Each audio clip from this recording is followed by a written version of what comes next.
Good morning to all of you and welcome back to my online classes. I am doctor Sukh Yadav और हम बात कर रहे हैं BSc nursing entrance examinations 2021-22। Previous video segments में हम लोगों ने नर्सिंग एप्टीट्यूड से रिलेटेड कुछ इंपॉर्टेंट क्वेश्चन सॉल्व किए थे और आइए वीडियो सेगमेंट्स की इस कड़ी में हम लोग उसी के ऑनवर्ड कुछ और इम्पॉर्टेंट क्वेश्चन सॉल्व करते हैं। तो आइए समय ज़ाया न करते हुए स्टार्ट करते हैं वीडियो को और देखते हैं क्या है कुछ खास इसमें। Thin superficial compact layer of decidua covering the blastocyst is called as. Blastocyst को कवर करने वाला जो डिसिड्यू का एक थिन सुपरफिशियल कॉम्पैक्ट लेयर होता है उसको हम क्या कहते हैं। ऑप्शन में है डिसिड्यू बेसिलिस, दूसरा है डिसिड्यू कैप्सुलरिस, तीसरा है डिसिड्यू पेराइटेलिस और चौथा है डिसिड्यू वेरा। तो इसमें जो सही ऑप्शन होगा बच्चों वो होगा डिसिड्यू कैप्सुलरिस। क्या होगा? डिसिड्यू कैप्सुलरिस। जैसा कि आपको पता है कि आफ्टर फर्टिलाइजेशन 7वें दिन जब बच्चा ब्लास्टोसिस्ट के रूप में होकर जाके इम्प्लांट हो जाता है इंडोमेट्रियम से, अर्थात जो गर्भाशय का इंडोमेट्रियम होता है वहाँ जाके इम्प्लांट हो जाता है, तो उसके चारों तरफ एक कवरिंग बनने लगती है और उस कवरिंग को हम क्या कहते हैं? डिसिड्यू कहते हैं। ठीक ना? तो यही डिसिड्यू क्या करता है? बच्चे को इनक्लोज करता है और बच्चे के अंदर दो सिस्टम देखने को, एक तो होता है प्लेसेंटा जो माता के द्वारा उसका एम्ब्लाइकल कार्ड जुड़ा होता है, उससे उसको न्यूट्रिशन मिलता है, साथ ही साथ बच्चे के प्रोटेक्शन के लिए कवरिंग पाई जाती है, उसी कवरिंग को हम क्या कहते हैं? डिसिड्यू कहते हैं। तो ये जो डिसिड्यू होता है बच्चों इसके 3 लेयर होते हैं। तो यहाँ आइए हम एक्सप्लेनेशन में देखते हैं इसको। डिसिड्यू कैप्सुलरिस इसमें ऑप्शन सही होगा। The decidua like secretory endometrium the decidua like secretory endometrium, ये एक इंडोमेट्रियम का अर्थात ये एक इंडोमेट्रियम का ही पार्ट होता है। कंसिस्ट ऑफ द 3 लेयर, इसके 3 भाग होते हैं। The superficial compact layer, the intermediate spongy layer and thin basal layer. तो देखिए इसके 3 लेयर हैं, कौन कौन है? पहला है सुपरफिशियल कॉम्पैक्ट लेयर, दूसरा है इंटरमीडिएट स्पॉन्जी लेयर और तीसरा होता है थिन बेसल लेयर। तो ये किसके भाग हैं? ये डिसिड्यू के भाग हैं जो क्या करते हैं? बच्चे को इनक्लोज करते हैं। यहाँ फिगर के माध्यम से आप देखिए, ये देखिए ये क्या है? ये फीटस है, ये बच्चा है। ये बच्चा क्या करता है? ये माता का ये गर्भाशय है ना। ये जो आप फिगर देख रहे हैं ये क्या है? ये पूरा यूट्रस का फिगर है। किसका है? यूट्रस का। ठीक ना? तो यूट्रस में आप देखेंगे बाहर के पार्ट को हम क्या कहते हैं? मायोमेट्रियम, जैसा कि ये दिखाई दे रहा है मायोमेट्रियम। और अंदर वाले भाग को हम क्या कहते हैं? इंडोमेट्रियम कहते हैं। तो जो बच्चा इम्प्लांट होता है बच्चों वो इंडोमेट्रियम से लगा होता है ना। तो ये देखिए जो बच्चा है ये फीटस है, सबसे पहले ब्लास्टोसिस्ट होता है, ब्लास्टोसिस्ट के बाद वो एम्ब्रियो में कन्वर्ट हो जाता है। आफ्टर द ऑर्गेनाइजेशन, जब उसमें ऑर्गन डेवलप हो जाते हैं तो एम्ब्रियो के रूप में हो जाता है। ठीक। तो ये बच्चे का अम्बलाइकल कार्ड देखिए इस प्रकार से लगा हुआ है। यहाँ आप देख रहे हैं कि योगसेक है जिसके द्वारा उसको क्या करता है? न्यूट्रिशन मिलता रहता है। ये पूरा अम्बलाइकल कार्ड क्या है? ये देखिए ये पूरा अम्बलाइकल कार्ड इससे जुड़ा हुआ है। किससे जुड़ा हुआ है? डिसिड्यू से जुड़ा हुआ है ना। तो यहाँ देखिए पहला पार्ट क्या है? डिसिड्यू वेसेलिस, है ना। पहला पार्ट ऊपर जो देख रहे हैं डिसिड्यू वेसेलिस है ना। दूसरा आप यहाँ देखिए, आपको यहाँ जो दिखेगा डिसिड्यू पेराइटेलिस, है ना। ये बाहर वाला जो पेराइटल रीजन में आपको दिख रहा है, थोड़ा सा और इनलार्ज करके आप देखिए, ये देखिए ये जो आपको दिख रहा है ये डिसिड्यू पेराइटेलिस है। आपको ये जो पार्ट दिख रहा है ये देखिए सबसे बाहर का पार्ट ये मायोमेट्रियम है। और यहाँ वाला पार्ट आप देखिए ये जो दिख रहा है जो बच्चे को इनक्लोज कर रहा है यही है डिसिड्यू कैप्सुलरिस। थोड़ा सा छोटा करिए, ये देखिए डिसिड्यू कैप्सुलरिस।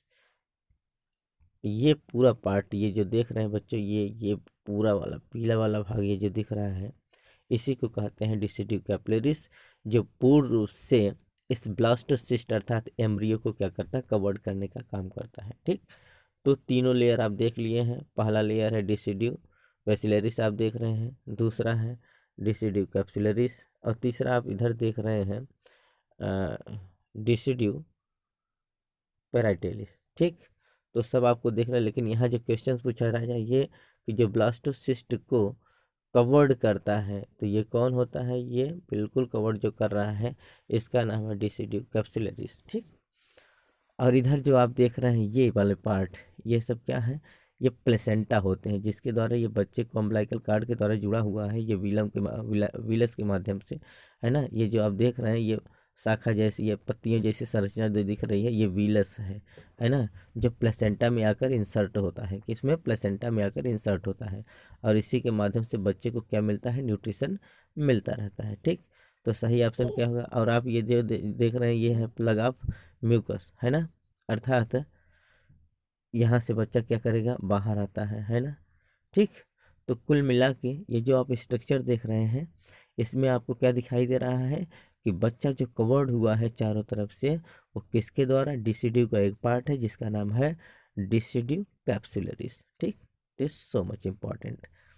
आइए दूसरा क्वेश्चन हम देखते हैं। The first case of Covid positive case in India reported in, India में सबसे पहला केस कोविड-19 का अर्थात कोविड जो पॉजिटिव केस है सबसे पहले किस राज्य में देखा गया? ऑप्शन है पहला केरला, दूसरा तमिलनाडु, तीसरा गुजरात और चौथा महाराष्ट्र। तो इसमें सही ऑप्शन क्या होगा बच्चों? केरला। तो केरला का एक मेडिकल स्टूडेंट जो चाइना के वुहान शहर में पढ़ रहा था, जैसे ही nCoV that is the novel corona virus का इन्फेक्शन हुआ, संक्रमण बढ़ा, तो वहाँ से वो पॉजिटिव पाया गया। और जब वो इंडिया में आया तो केरला में, अर्थात वो केरला का निवासी था, तो सबसे पहला जो रिपोर्ट किया गया हमारे भारत में एनकोव, वो कहाँ देखा गया? केरला में देखा गया। ठीक, तो सही ऑप्शन क्या होगा? केरला। आइए तीसरे क्वेश्चन की ओर चलते हैं। The epithelial tissue which is found in the uterine tube is, uterine tube में पाए जाने वाला एपिथेलियल टिश्यू को हम क्या कहते हैं? पहला है स्क्वैमस, दूसरा सिलिएटेड एपिथेलियम, चौथा है कॉलमनर और तीसरा है कॉलमनर और चौथा है सिंपल। तो सही ऑप्शन इसमें क्या होगा बच्चों? सिलिएटेड, है ना। सही ऑप्शन क्या होगा? सिलिएटेड। आइए हम बात करते हैं। The fallopian tube are lined by the ciliated epithelium, जैसा कि हमने बताया, है ना, किससे कवर्ड होता है? Ciliated. The fallopian tube are lined by the ciliated epithelium, these tubal cilia are essential for the movement of the eggs through the tube into the uterus. ये जो सिलिएटेड एपिथेलियम होता है बच्चों, इसमें अंगुलियों जैसी उभार पाई जाती है या बाल जैसी संरचना पाई जाती है, जिसको हम सिलिया कहते हैं। तो ये सिलिया क्या करता है बच्चों? ओवम को ढकेलता हुआ कहाँ तक ले आता है? आइस्थमस आप, अर्थात उसका नाम है एम्पुलरी आइस्थमिक जंक्शन तक ले आता है, और फिर वहाँ स्पर्म और ओवा दोनों का क्या होता है? फ्यूज़न होता है, यूनियन होता है, और फिर वहाँ फर्टिलाइजेशन टेक्स प्लेस, है ना, फर्टिलाइजेशन होता है। तो कुल मिला के ये जो सिलिया होता है, सिलिया क्या करता है? ओवम को प्रोपगेट करते हुए वो इंडोमेट्रियम तक भी ले जाता है, गर्भाशय में ले जाकर इम्प्लांट भी कराता है। ठीक, तो सही ऑप्शन क्या होगा? सिलिएटेड एपिथेलियम, जो हमारे किसमें, जो फीमेल के फैलोपियन ट्यूब में देखने को मिलता है। आइए फिगर के माध्यम से समझते हैं। देखिए ये चीज़ है, ये क्या है बच्चों? इसको हम यूट्राइन ट्यूब कहते हैं। क्या कहते हैं? Uterine tube. तो यहाँ ये ओवरी है, यहाँ से ओवा निकल कर यहाँ यूट्राइन ट्यूब में आती है, और इधर से स्पर्म पास करके यहाँ तक आता है, दोनों का फ्यूज़न यहाँ होता है, इसी को कहते हैं एम्पुलरी आइस्थमिक जंक्शन, है ना। तो यहाँ आप देखेंगे कि यहाँ ये जो ओवा यहाँ से आती है, यहाँ ओवा जो यहाँ तक आती है, तो इसमें एक बाल जैसी संरचना पाई जाती है जिसको हम सिलिया कहते हैं। तो देखिए इस फिगर के माध्यम से, यहाँ देखिए, ये देखिए छोटे छोटे ये बाल जैसी संरचना आपको देखने को मिल रही है ना। ये बाल जैसी संरचना जो देखने को मिल रही है यही है सिलिया। ठीक, और ये पूरा जो आप ल्यूमेन देख रहे हैं, ये देखिए यहाँ दिखाई दे रहा है, ये ल्यूमेन ऑफ यूट्राइन ट्यूब, ये यूट्राइन ट्यूब का ल्यूमेन है ना, अर्थात ये कैविटी है। इसी कैविटी में से ओवा और स्पर्म दोनों आते हैं, ठीक ना, और इसी में यहाँ ओवरी से ओवा यहाँ आती है, कहाँ? एम्पुलरी आइस्थमिक जंक्शन में, और फिर उधर से स्पर्म आता है, दोनों का यूनियन नहीं होता है। ठीक, तो यहाँ आप जो ये उभार देख रहे हैं यही है सिलिया। ये सिलिया क्या करती है? एक्स को, अर्थात ओवम को प्रोपेगेट करते, उसको धकेलते हुए ले आती है, कहाँ? यूट्राइन ट्यूब में, और फिर वहीं फर्टिलाइजेशन होता है। ठीक, तो अगर ये सिलिया ना होती बच्चों, जब कभी ज़्यादा एज की वुमेन हो जाती है, एक्सेस एज हो जाने के बाद 40-45 साल की अवस्था में, तो ये सिलिया अपना काम करना बंद कर देती है, शिथिल पड़ जाती हैं, जिसकी वजह से प्रेगनेंसी थोड़ा सा इतर हो जाती है, अर्थात इक्टोपिक प्रेगनेंसी हो जाती है, अर्थात वो फैलोपियन ट्यूब से, अर्थात वो फैलोपियन ट्यूब के कहीं अन्यत्र जगह पर डेवलप होने लगता है, उसको हम इक्टोपिक प्रेगनेंसी कहते हैं, है ना। तो ये सिलिया क्या करता है, ओवम को या एग को क्या करती है, वो बिल्कुल एक अच्छा इन्वायरमेंट देती है और वो मूवमेंट प्रदान करती है, जिससे आसानी से आके फर्टिलाइजेशन इनका हो जाता है। ठीक, आइए क्वेश्चन नंबर 4 की बात करते हैं। The part of the uterus which occupies the lower pole of the uterus is called. देखिए कह रहा है फीटस का वो पार्ट जो यूट्रस के लोअर पार्ट में आकर वो क्या करता है, अपना स्थान ग्रहण करता है, उसको हम क्या कहते हैं, अर्थात वो पोजीशन पूछ रहा है ना, मतलब प्रेजेंटेशन किस प्रकार का। तो इसमें सही ऑप्शन होगा ऑप्शन नंबर बी, प्रेजेंटेशन। ठीक, तो देखिए प्रेजेंटेशन है क्या, the part of the fetus which occupies the lower pole of the uterus that is the pelvic brim is called as the presentations of the fetus। अर्थात foetus का वो lower part जो उसके पेल्विक ब्रिम पर आकर attach होता है, उसको हम प्रेजेंटेशन कहते हैं। अकॉर्डिंगली द प्रेजेंटेशन में भी सिफाइलिक। बच्चों आप देखेंगे, अगर आप अल्ट्रासोनोग्राफी कराएंगे तो अल्ट्रासोनोग्राफी में आपको रिपोर्ट देखने को मिलेगा कि बच्चे का पोजीशन कैसा है, किस प्रेजेंटेशन में बच्चा है।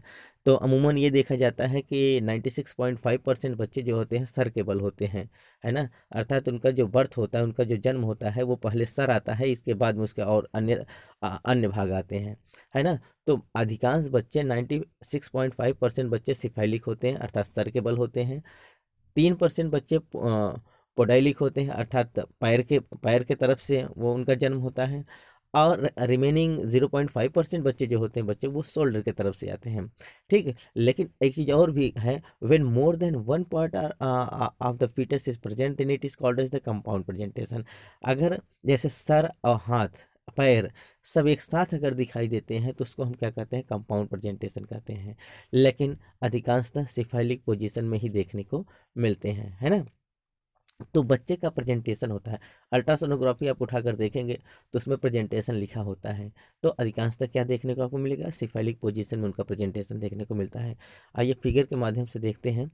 तो देखिए बच्चे इस प्रकार से होते हैं, गर्भ के अंदर बच्चे क्या हो, ज़्यादा से ज़्यादा बच्चे इस पोजीशन में होते हैं जिसको हम सिफाइलिक पोजीशन कहते हैं, अर्थात उनके पहला सर आता है।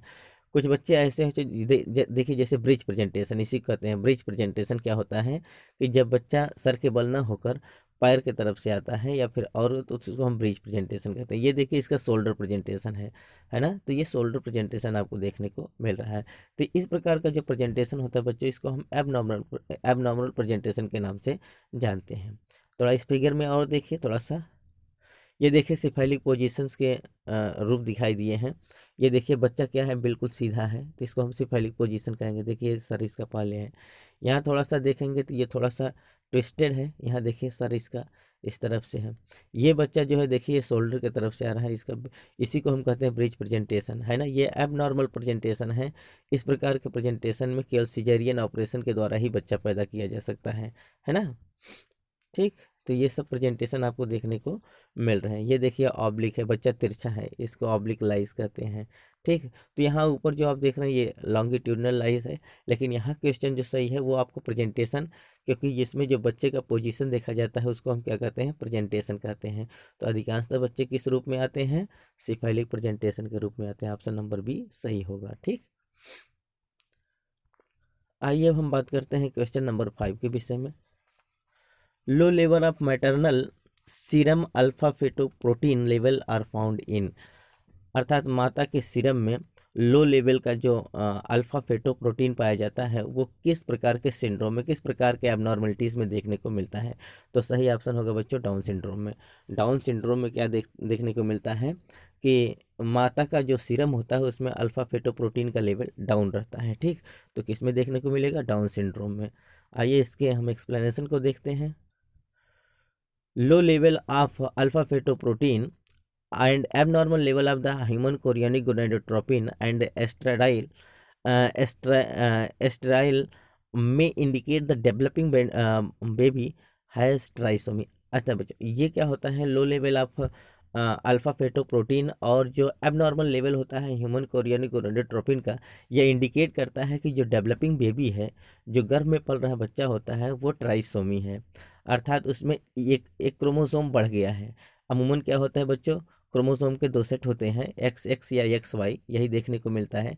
लेकिन कभी कभी क्या होता है कि एक क्रोमोसोम एक्स्ट्रा हो जाता है।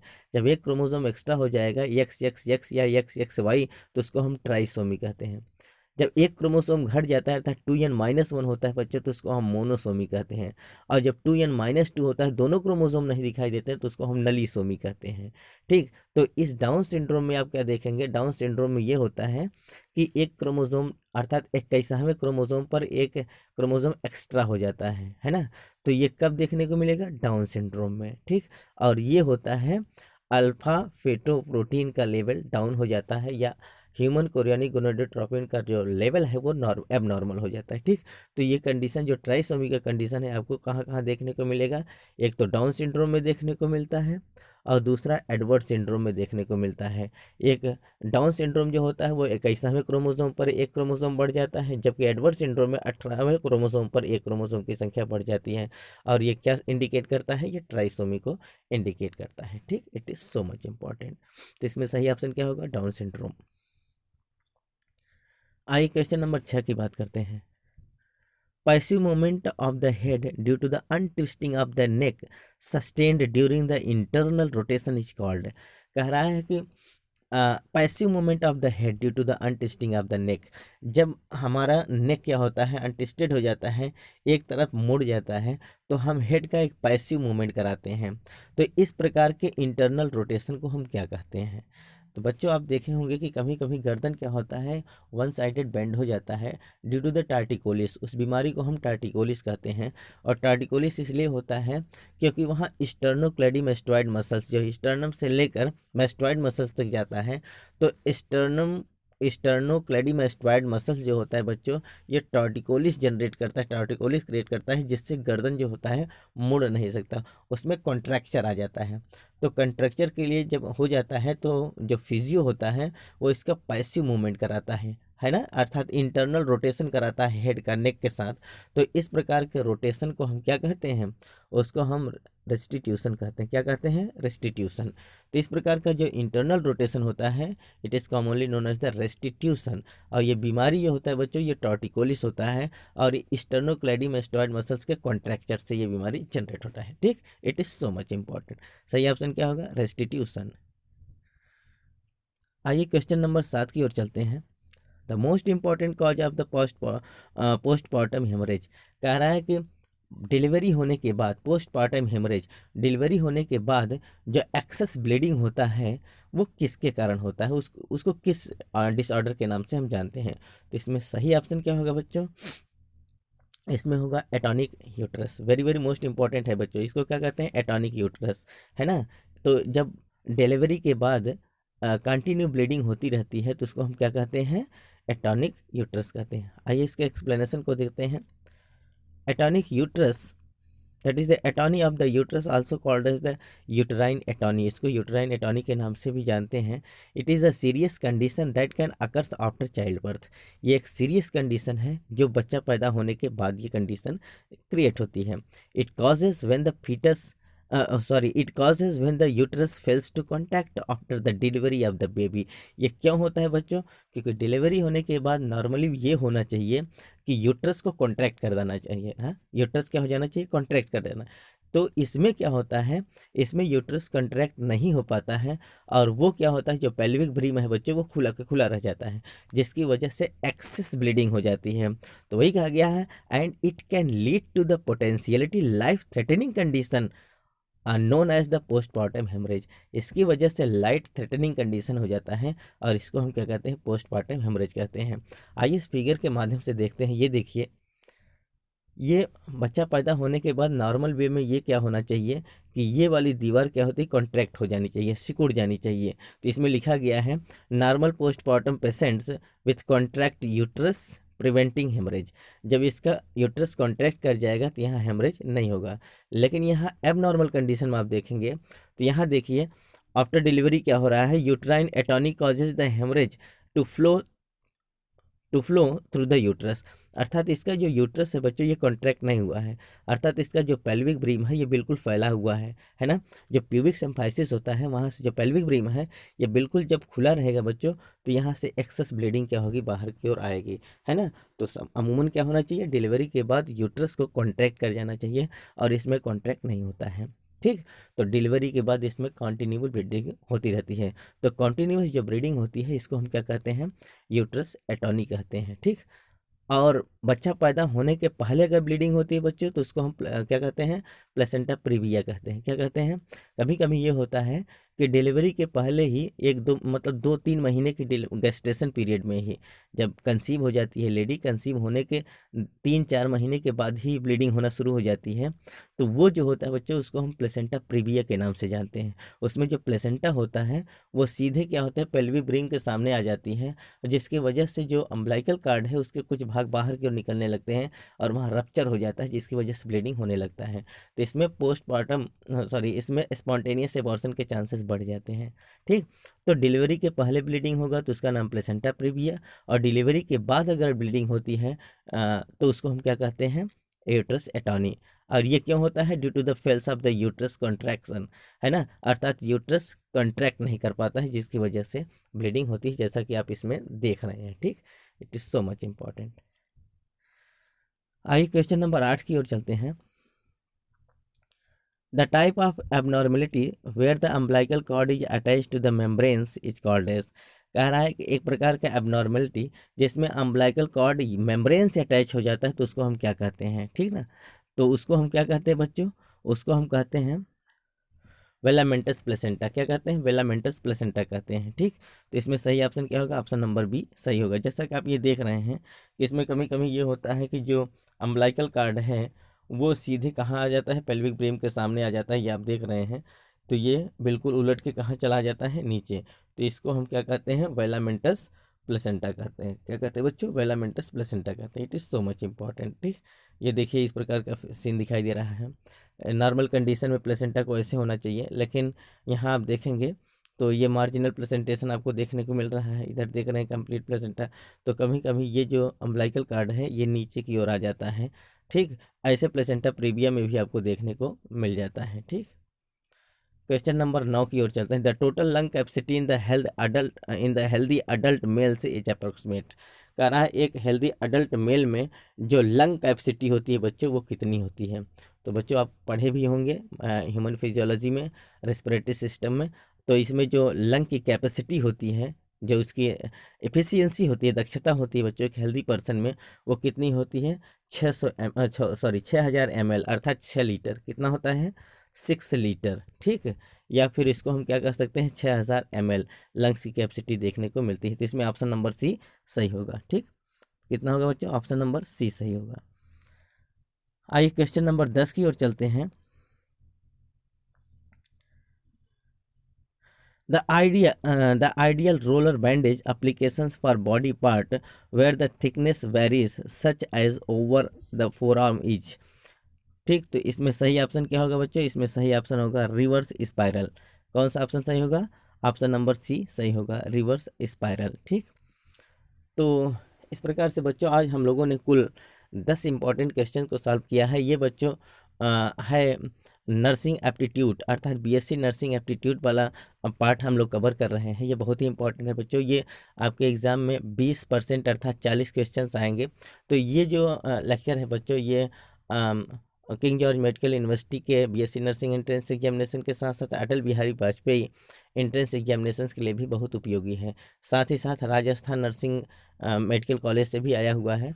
तो लगभग सभी में ये सब क्वेश्चंस पूछे जाते हैं। तो ये वीडियो बच्चों आप लोगों के लिए काफ़ी हेल्पफुल होगा। उम्मीद करते हैं कि लेक्चर आपको बहुत अच्छे से समझ में आ गया होगा। अगर बच्चों आप हमारे नए व्यूवर हैं, सबसे पहले चैनल्स को सब्सक्राइब करें, लाइक करें, शेयर करें अपने यार दोस्तों में, जिससे उनकी भी तैयारी सुचारू रूप से चल सके। तो बच्चे आप चैनल को सब्सक्राइब करें, बेल आइकन को प्रेस करें, जिससे हमारे जो नए नोटिफिकेशन है वो आपके पास तक पहुँचते रहें। मिलते हैं बच्चों नेक्स्ट वीडियो में नेक्स्ट सेगमेंट के साथ। तब तक के लिए धन्यवाद।